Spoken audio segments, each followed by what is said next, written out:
gente no se acerca a Dios porque piensa dos cosas: que Dios nos quita alegría en la vida, nos quita placer, y se olvidan que Dios fue el creador de los placeres y que hay alegrías mucho más profundas y mucho más permanentes que meramente los placeres físicos. Y lo segundo, la gente piensa que Dios es una camisa de fuerza que no permite que despleguemos nuestras alas y volemos alto. Y no sabemos que cuando nos acercamos a Él, volamos más alto, volamos con más fuerza y volamos más lejos. Dios nos lleva a donde nunca pensamos llegar. Realmente nunca pensé estar en República Dominicana. Y nada, y se han convertido en parte de nosotros. Gracias por la gentileza, ¿verdad?, del pastor Rafael Montalvo y de su equipo de trabajo. De Ramón, pues, y de Norma, es increíble, ¿verdad? Nos han adoptado, y en esta ocasión, pues, Elisama se añadió al equipo. Tengo hijos con sangre dominicana. Y de eso me enteré recientemente, porque mi esposa, un antepasado, el abuelo de su abuelo, se llamó Manuel María Valencia, nació en Santo Domingo, se casó con una mujer de Baní y fue una persona importante, ¿verdad?, dentro de la historia de la independencia de la República Dominicana. Inclusive participó en la independencia, en la lucha por la independencia de Cuba. Fue político, poeta y sacerdote. Así que tenemos algo que nos acerca más. En esta mañana los invito a que vayamos al Evangelio de Juan, capítulo 9.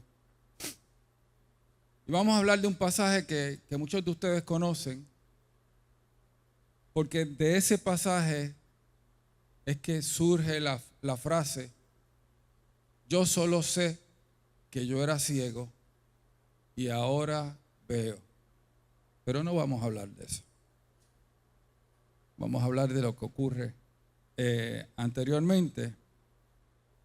En el verso 1 dice: al pasar Jesús vio un hombre ciego de nacimiento. Y le preguntaron sus discípulos diciendo: Rabí, ¿quién pecó, este o sus padres, para que haya nacido ciego? Respondió Jesús: no es que pecó este ni sus padres, sino para que las obras de Dios se manifiesten en él. Yo no sé si usted algún día ha pensado en tragedias. Para mí sería una tragedia perder la vista. Pero en la época de Jesús, un hombre ciego sencillamente estaba completamente incapacitado. Vivía de la lástima que le tenían los demás. Así que cuando los discípulos ven a esta persona y les llama la atención, ¿verdad?, su condición. Yo quiero decirles que cuando yo estaba estudiando medicina en Centro Médico, a Centro Médico llegaban las personas con las condiciones más terribles en Puerto Rico. Y yo pasaba por los pasillos y cuando yo veía a aquellos hombres, a aquellas mujeres, a aquellos niños, yo decía: Señor, nunca me pruebes con una circunstancia como esta. Así que, ¿saben qué? Aunque yo uso espejuelos, yo le doy gracias a Dios porque con espejuelos puedo ver. Y sin espejuelos también, medio bojoso, pero veo. Así que los Los judíos tenían esta idea de que cuando algo malo le pasaba a alguien, era porque había hecho algo malo. A eso le llaman el juicio de Dios. Y es interesante porque todavía nosotros tenemos esa misma noción. Nos pasa algo malo y nos preguntamos, ¿qué hice mal? ¿Dónde pequé? Cometemos errores y le decimos, Señor, nunca te cobres en mis hijos, mis pecados, mis errores. Así que esa es la perspectiva que tienen los discípulos. Esta persona tiene que haber hecho algo malo o sus padres, pero él nació ciego. ¿Qué malo puede haber hecho un niño dentro del vientre materno? Bueno, pues a lo mejor sus padres. Pero la contestación de Jesús es interesante, porque Jesús les dice, ni este pecó, tampoco sus padres. Esto ocurrió para que las obras de Dios se manifiesten en él. La pregunta que yo les hago, hermano, ¿qué análisis nosotros hacemos cuando enfrentamos la necesidad de los demás? ¿Te has escuchado alguna vez, se lo merece porque hizo algo equivocado, cometió un error? Pues la realidad es que más allá del juicio que nosotros podamos emitir como causa del dolor de alguien, el llamado que Dios nos hace es a que tengamos compasión, es que tengamos misericordia, es que si está en nuestra capacidad de alguna manera mitigar el dolor, lo hagamos y que le dejemos el juicio a Dios.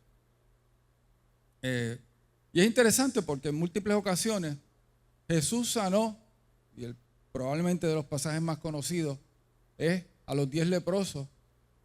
Solamente uno regresó a darle las gracias y ese era samaritano. Pero es esta cosa de que cuando enfrentemos la necesidad de los demás, tengamos compasión. Y seamos como Dios, que deja que su sol salga sobre buenos y malos y que llueva sobre justos e injustos. De la misma manera que nosotros no merecíamos el perdón de Dios ni su gracia, pero Él en su misericordia la compartió con nosotros. De la misma manera compartamos con otros la gracia que hemos recibido. De gracia recibiste, dad de gracia. Jesús hace una declaración, oiga, que yo la he estado leyendo toda mi vida. Yo me convertí faltando un mes para los 18 años. Y aunque me veo de 39, tengo 71. Así que he leído este pasaje en múltiples ocasiones. O sea, cada uno de los evangelios tiene un sabor diferente. Y eso es como cuando a usted le preguntan ¿qué comida te gusta? Y hay montones de platos que a usted le gusta. Usted lee cada uno de los evangelios y tiene un sabor particular. Mateo, Marcos y Lucas se parecen, pero Juan es otra cosa. Juan es otra cosa. Es interesante porque Juan es el que menos eventos de Jesús relata, pero también es el que tiene el discurso más amplio y nos presenta asuntos que son para nosotros importantes. Jesús dice, me es necesario hacer las obras del que me envió, entre tanto que el día dura. La noche viene cuando nadie puede trabajar. entre tanto que estoy en el mundo, luz soy del mundo. Y nosotros conocemos cuál era la agenda de Jesús. Él había venido a buscar y a salvar lo que se había perdido. Y yo quiero decirles que a mí me emociona el nombre de Jesús. Cuando usted se mete en los evangelios, esto no es un cuento. Usted siente que hay un hombre que más que un hombre le está hablando desde esas páginas a su vida y genera en uno una admiración que usted no puede sentir por nadie más. Jesús es único. Y yo lo invito a que usted se meta en los evangelios y sienta como Él le habla. Jesús dice, me es necesario. Las cosas necesarias son las cosas sin las cuales no se puede vivir. Tenemos que respirar, tenemos que comer, tenemos que tomar agua. Hay 4 cosas que son importantes en la vida. Todas comienzan con A: el aire, el agua, el alimento y el amor.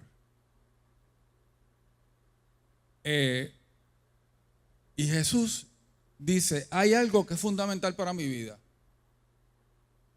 Es hacer la obra del que me envió. Esa era su agenda. Es nuestra agenda. Cuando usted se levanta por la mañana,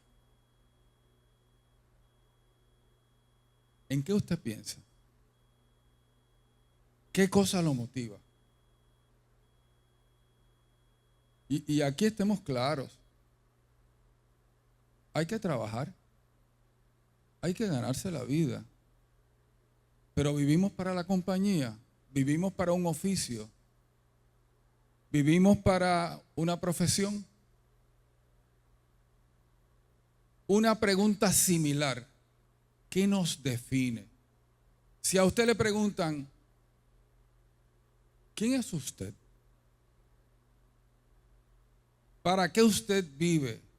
¿Cuál es su meta más importante? Y hay gente que habla de su trabajo, pero su trabajo no es usted. Usted existió antes de su trabajo. Se puede quedar sin trabajo y usted sigue siendo usted. ¿Cuál es mi identidad? Hay gente que se define a sí mismo por su particular manera de relacionarse sexualmente.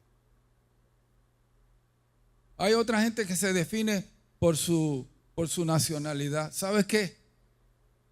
Cuando nos morimos, los boricuas, los dominicanos y los cubanos, somos iguales. ¿Ok? ¿Qué nos define? ¿Qué es lo que hace que por la mañana nos levantemos a luchar?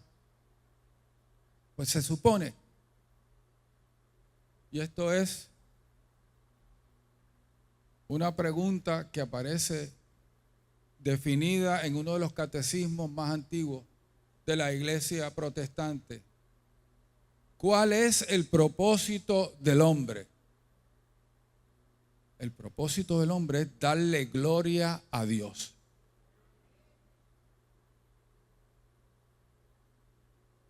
Yo soy cardiólogo. Mi trabajo es mantener la gente viva. La gente se muere del corazón. Y lo otro es que si se mueren no me pagan. Pero ¿saben qué? No importa cuán bueno yo sea como cardiólogo, todos mis pacientes se van a morir y yo también. Que para colmo, también soy paciente. Porque hay hay una realidad inexorable del deterioro inevitable del cuerpo. Así que mi labor en cierta medida es transitoria. Es loable que yo pueda lograr que la gente viva más y viva mejor. Pero al final del día, lo único que importa hacemos para la eternidad. Al final del día, lo único que importa es que lo que yo soy, lo que yo hago, lo que yo digo de alguna manera motive a alguien a encontrarse con Dios. O sea, la recompensa fundamental nuestra es que en la eternidad alguien se nos acerque y nos dé las gracias. Porque por algo que hicimos, por algo que dijimos, por nuestra manera de ser, esa persona se afirmó en la fe, conoció al Señor y su vida fue transformada. Me es necesario hacer la obra del que me envió.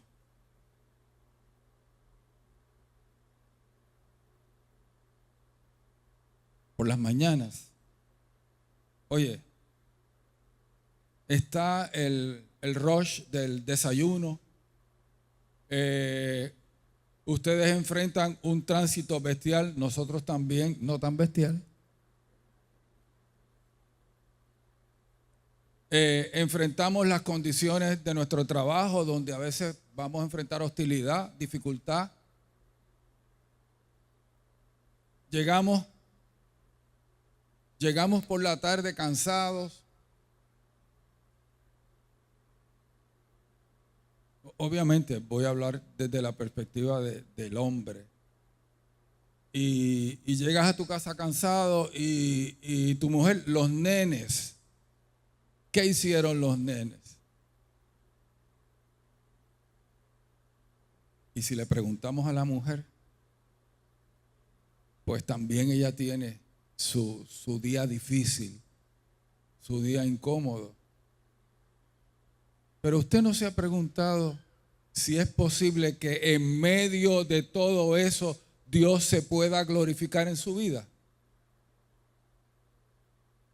Usted sabe que no hay mayor testimonio que el uno enfrentar las dificultades de la vida y que la gente mire y te vea diferente. Esta persona tiene las mismas luchas que yo, pero no está amargado. Esta persona tiene las mismas luchas que yo, pero tiene gozo. Esta persona tiene las mismas luchas que yo, pero tiene esperanza. Y de momento, no has dicho nada, pero saben que eres cristiano. Y saben que esa es la diferencia. Y a lo mejor se burlan de ti. Pero cuando un hijo de ellos se enferma, vienen donde ti y te dicen, fulano, yo sé que Dios te escucha. Ora por mi hijo.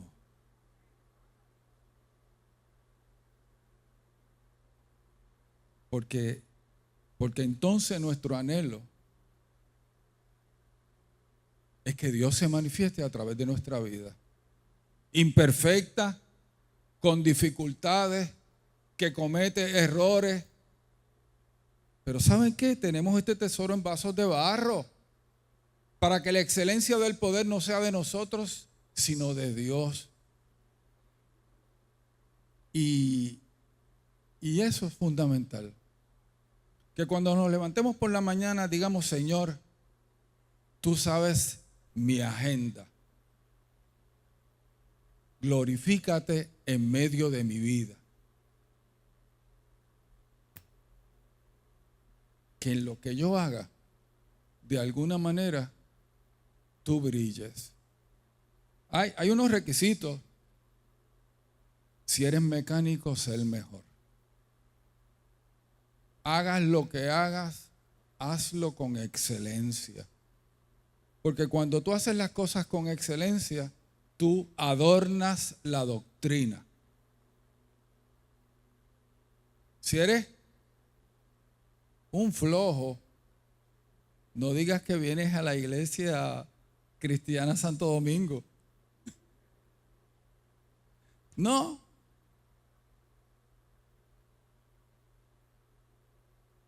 Los demás pueden cobrar 8 horas y trabajar 6. Eso es robar, aunque sea la costumbre. Tú vas a trabajar las 8 horas y las vas a trabajar bien, porque con tu vida tú quieres ser una razón para que otros crean.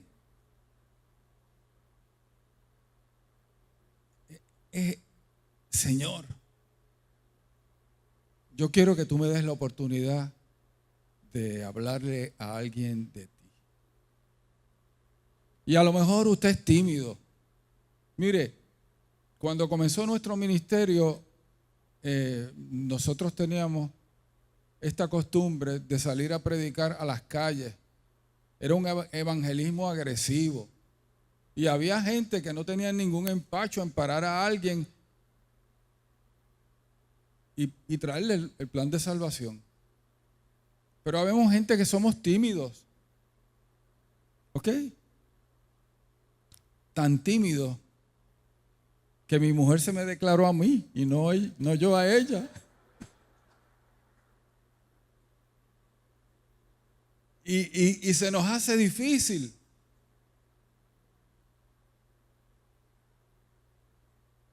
Pero hay veces que yo tengo en mi despacho,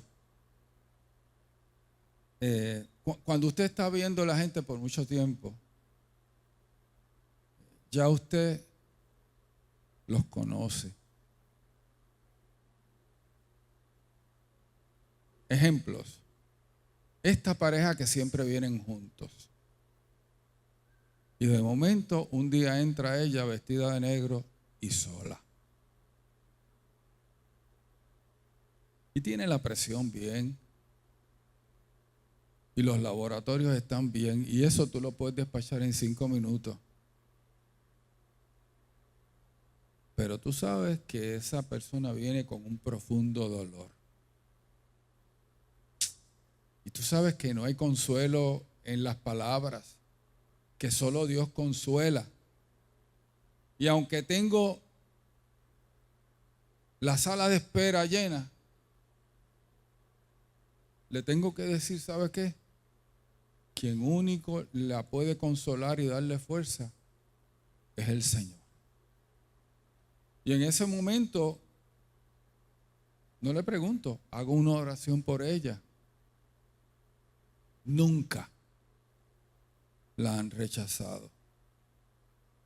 Porque en el momento del dolor, en el momento de la necesidad, nos acordamos de Dios. Pero el problema que tenemos es que no solamente nos acordamos de Dios, nos acordamos de nuestros pecados. Y nos da vergüenza ir delante de Él. Y que haya alguien que pueda ministrarnos. Usted no sabe la diferencia que eso hace. Es pedirle a Dios que nos dé sensibilidad para captar el momento difícil que ese que se burla de ti está teniendo.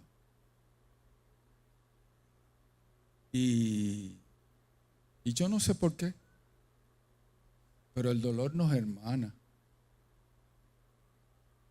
Cuando otro sufre, de momento tenemos una conexión con ese otro. Y ese es el momento de tú presentarle al que venció la muerte. Aquel que nos da esperanza, no importa la tormenta que nosotros podamos enfrentar, no importa cómo se llame el diagnóstico. Pero para eso, usted tiene que disponer su corazón para ser instrumento de Dios. Para eso usted tiene que tener la conciencia y la intencionalidad de querer hacer la obra del que le envió. Porque nosotros somos real sacerdocio, nación santa, linaje escogido, pueblo adquirido por Dios para que anunciemos las virtudes de aquel que nos llamó de las tinieblas a su luz admirable. No importa lo que usted logre en la vida, no hay mayor logro que usted ser razón para que alguien se acerque a Dios. Cuando comenzó nuestro ministerio, nosotros decíamos que Cristo venía pronto. Fue en 1971, pues está 50 y pico de años más cerca. Pero ¿sabe qué? A mí no me preocupa eso. Primero porque no está en mis manos. El Señor vendrá cuando sea la voluntad del Padre. A mí los que me preocupan son los que pasan a la eternidad todos los días sin salvación. Y entonces,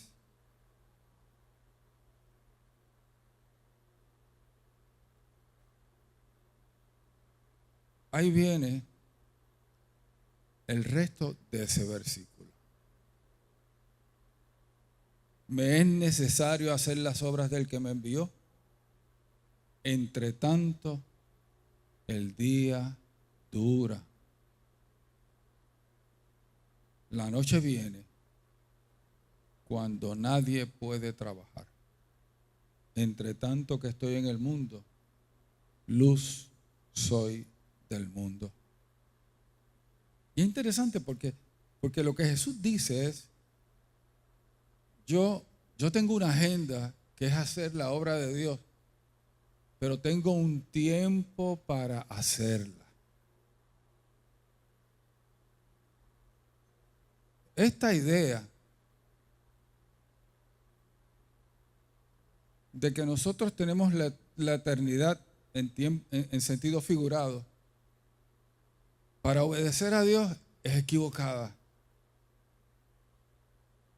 Si usted entiende que Dios lo llamó a hacer algo, sea diligente y hágalo mientras puede hacerlo. Dios lo está llamando a orar por alguien. Hágalo y llámelo. Fulano, ¿qué está pasando? Porque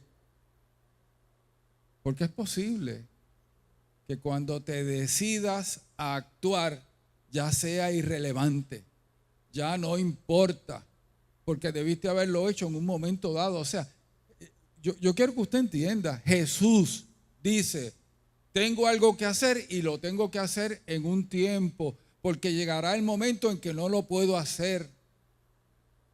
Pues ¿saben qué? La vida tiene esta única capacidad de complicarse.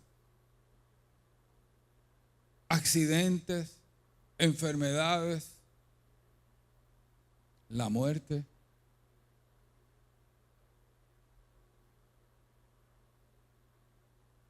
Y esta idea de que el día de mañana llegará es tan solo una esperanza, porque lo único que tenemos, ni tan siquiera es el día de hoy, son estos momentos. Hoy es el día aceptable. Hoy es el día de salvación. Si tú entiendes que tú necesitas al Señor, hoy es el día para entregarle tu vida. Si tú entiendes que Dios te está llamando a hablarle a alguien, a ministrarle a alguien, pues hoy es el día. Esta idea de que lo podremos hacer mañana, no. Esta cosa de postergar. En Puerto Rico han cogido una palabra en inglés y la han tratado de empujar al español, procrastinar. es postergar, es dejar para mañana lo que debemos hacer hoy. Entre tanto que estoy en el mundo, luz soy del mundo. Y entonces aquí Jesús nos vuelve a reiterar su razón de ser. Pero es interesante, porque en el Sermón del Monte, Jesús le dice a sus discípulos: ustedes son la luz del mundo. Él utiliza la expresión yo soy la luz del mundo, pero después le comunica a sus discípulos que tienen la misma cualidad. Hay una diferencia. Jesús es el sol que tiene luz propia. Nosotros somos la luna que brillamos con luz reflejada que nos envía el sol. Pero somos luz del mundo. Y en ese sentido, yo quiero que cada uno de nosotros que ha recibido a Jesús como su Salvador, en quien habita el Espíritu Santo, entienda que usted tiene una función fundamental de ser instrumento de vida, de ser la posibilidad a través de quien Dios cambie la vida de alguien. No importa si usted tiene título o no tiene título, no importa si usted tiene educación o no tiene educación, no importa lo que los demás quieran reconocer en usted. Su identidad no la definen otros, tampoco la define que usted haya alcanzado. Lo más grande que se puede hacer en la vida es ser hijo de Dios. La posesión más grande que podemos tener en la vida es que Dios mismo esté habitando en nosotros por su Espíritu.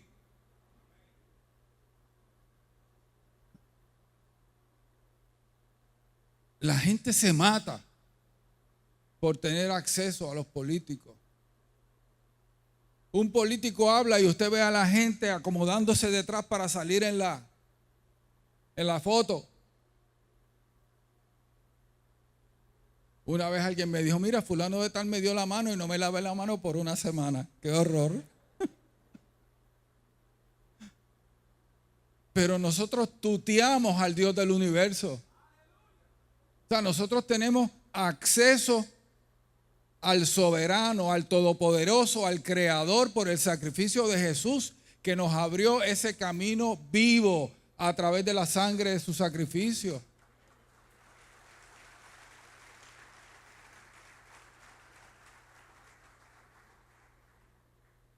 No se menosprecie. Es interesante. Una de las palabras que se utiliza una de las frases que se utiliza en el Antiguo Testamento para hablar de ese que un día vendría es el menospreciado de los hombres. Sin embargo, cuando Juan tiene la visión de Jesús en el primer capítulo de Apocalipsis, dice: y vi su rostro como el sol cuando brilla en toda su fuerza.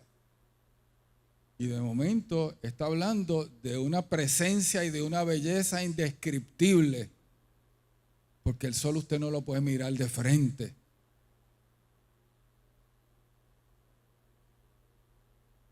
Debemos estar conscientes de quiénes somos y a qué hemos sido llamados. Hemos sido llamados a dar gloria a Dios con nuestra vida. En en Isaías 53 hay una expresión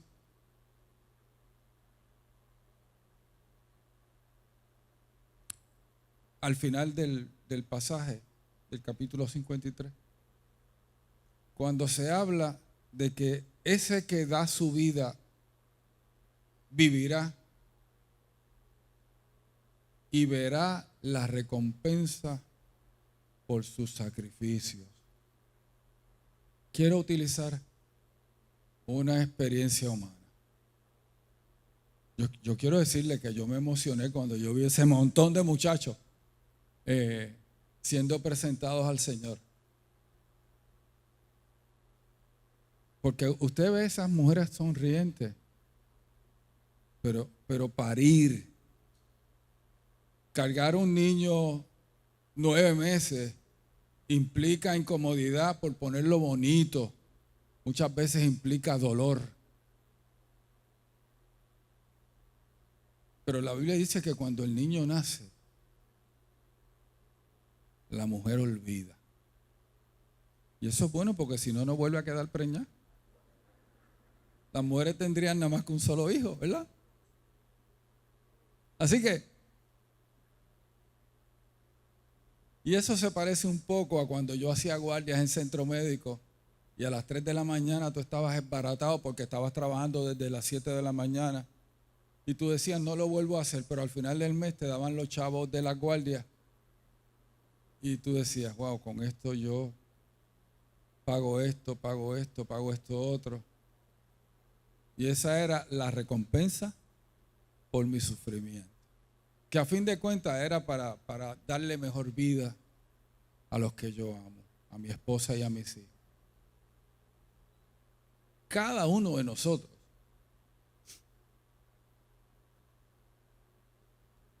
somos la recompensa de Jesús por su sacrificio.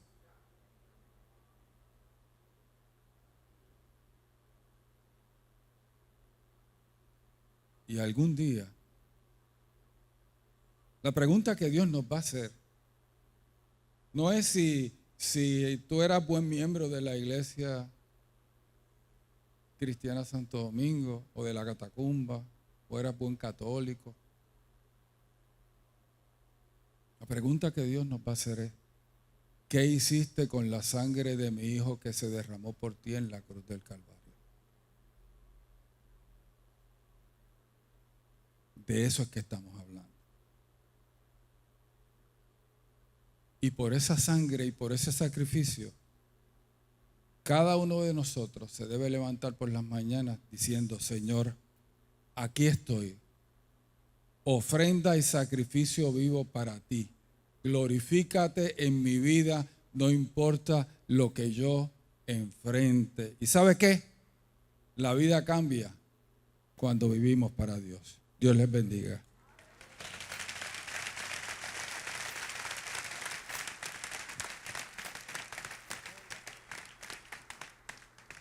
Gloria a Dios.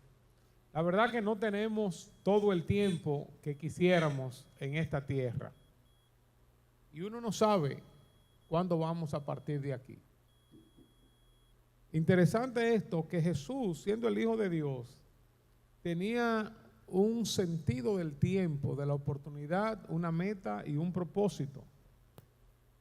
Tengo un tiempo limitado para trabajar, tengo un tiempo limitado para hacer la voluntad de Dios, tengo un tiempo limitado para agradar a Dios, tengo un tiempo limitado.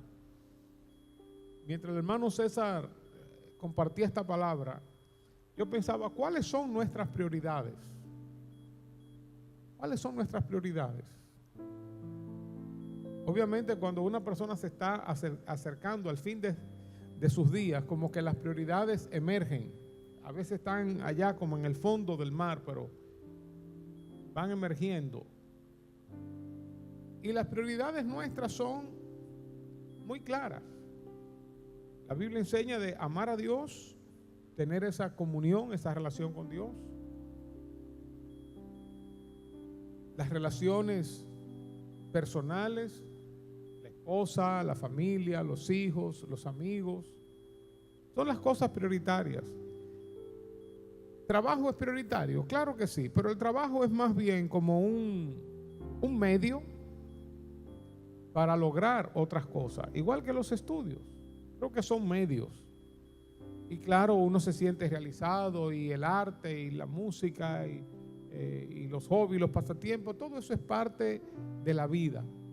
Pero prioridad, si pudiéramos reducirla, tiene que ver con el gran mandamiento que Jesús nos dio: amar a Dios y amar a la gente. Amar a Dios y amar a nuestro prójimo. Prioridad en cuanto a servicio, en cuanto a trabajo: salir a evangelizar y discipular a los creyentes. Ahí están el centro de nuestras prioridades como ser humanos pasajeros aquí en esta tierra. Amar a Dios, amar a los demás, predicar el evangelio y discipular a los creyentes. Sencillo. Hay tantas otras cosas que nosotros hacemos que son importantes, pero si nos fuéramos a quedar con 4 cosas, ahí está resumido: Dios, la gente, amarlos y servirles con el evangelio y con un discipulado, ayudándoles a pasar a nuevos niveles. Como predicábamos en días pasados, si nos dijeran que tenemos una semana de vida, ¿a qué nos dedicaríamos? Nos dedicaríamos a estudiar más, nos dedicaríamos a trabajar más, nos dedicaríamos a hacer más dinero en esa semana que nos queda o en ese mes que nos queda, nos dedicaríamos a construir casas o hacer tantas cosas o a muchos pasatiempos, muchos hobbies. Voy a nadar, voy a correr, voy a jugar esto, voy a jugar aquello, voy a ver películas. ¿Nos dedicaríamos a eso? La verdad que no. Yo lo dudo que nosotros nos dedicaríamos a cosas así. Porque trabajar es bueno, estudiar es bueno, pero nos dedicaríamos a lo más importante: resolver nuestra relación con Dios y resolver nuestra relación con los demás. He visto personas que están en una condición difícil, pensando que quizás no van a vivir, y lo que quieren es que se le predique a su familia, que se le predique a sus amigos. Como que ahí emerge lo más importante: que los demás que nos rodean no vayan a una condenación eterna, sino que se salven, que tengan una relación con Dios. Y yo me siento tan privilegiado de que Dios me haya alcanzado, de que Dios haya tocado mi corazón. Me siento tan privilegiado, porque obviamente no lo merecemos. No merecemos ese toque de Dios. No merecemos el perdón de nuestros pecados. No merecemos la salvación de Dios. No merecemos ser hijos, hijas de Dios. No merecemos tener una herencia en los cielos y vivir por siempre con Dios. No lo merecemos. Sin embargo, Él, por su gracia, por su amor, por su bondad, nos ha llamado. Nosotros respondimos: gloria a Dios por esto. Y estamos ahora siendo parte de su pueblo, y Él nos ha encomendado a vivir la vida que le agrada a Él, amándole a Él, amando a los demás, sirviendo a los demás, predicando el evangelio y discipulando a los demás. No tenemos todo el tiempo que quisiéramos.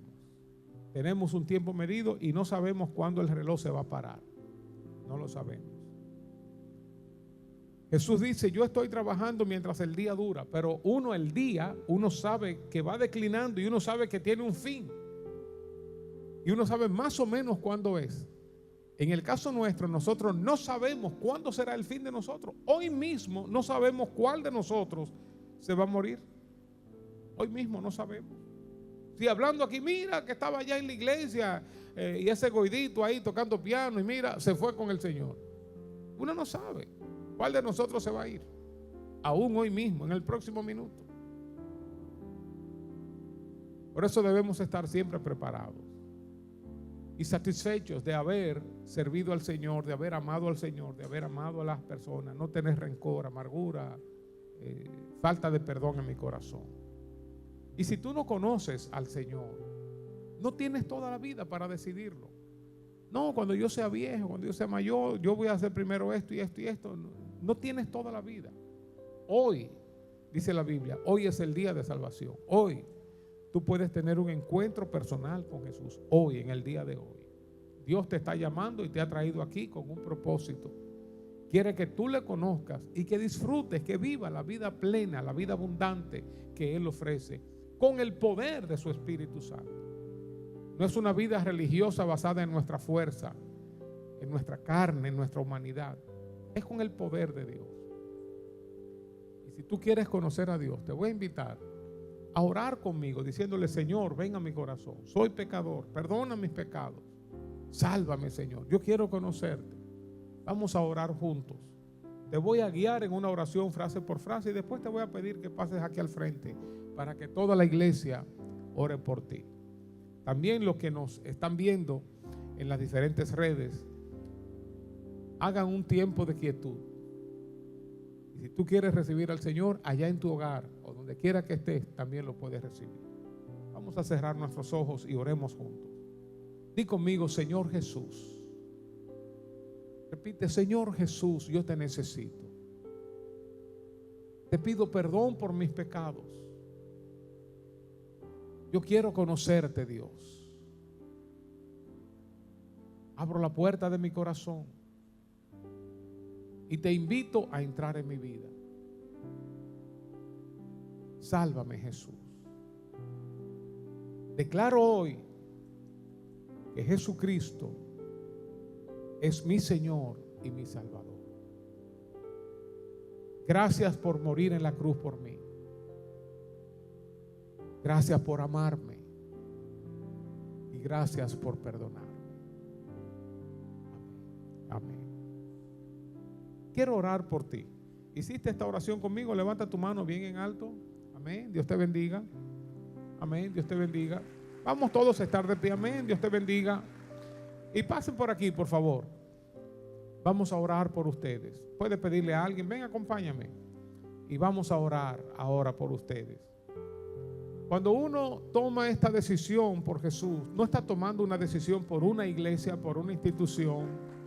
Le está pidiendo a Dios: Señor, yo quiero conocerte, ven a mi corazón. Sí, adelante, adelante. Si tú hiciste esta oración conmigo, no te quedes ahí, pasa al frente. Gloria a Dios. Vamos a orar juntos. Vamos a orar ahora por ti. Toda la iglesia va a estar orando por ti. Dios te bendiga. Dios te bendiga. Qué bueno es Dios. Qué bueno es Dios. Vamos a orar. Vamos a orar. Y vamos a orar también por los que están en sus casas. Gloria a Dios. Acérquense. Si tú oraste, no te quedes ahí. Pasa al frente. Ven, vamos a orar ahora. La salvación no es un asunto de una iglesia, no es un asunto de un pastor, de un sacerdote. El asunto es una relación con Dios, que conozcas a Dios, que conozcas a Dios. Y ahora no es un compromiso que estamos haciendo ni siquiera con Dios, porque no tenemos todo el conocimiento. Lo que estamos es abriendo el corazón, diciéndole: Señor, perdóname, Señor, yo quiero conocerte, ven a mi corazón, entra en mi corazón. Eso es lo que estamos haciendo. Por última vez quiero llamar. ¿Alguien hizo esta oración? Pasa al frente que vamos a orar. ¿Alguien más? Vamos a orar por estas vidas. Entonces, los hermanos que están allá, mire, derrame su corazón orando por estas vidas. Derrame su corazón. Cierren sus ojos y vamos a orar. Padre, gracias.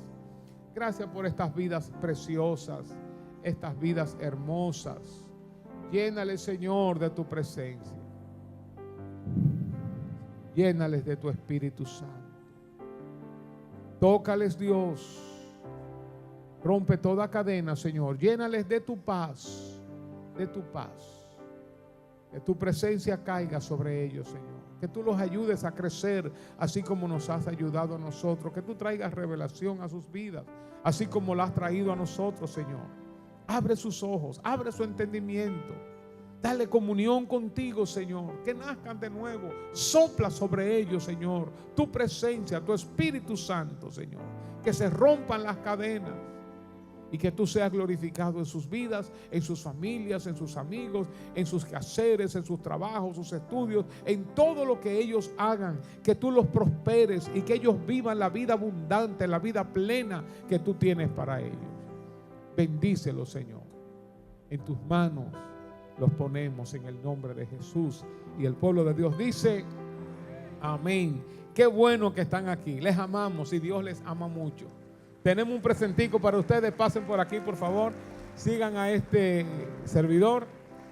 Gloria a Dios. Gloria a Cristo Jesús.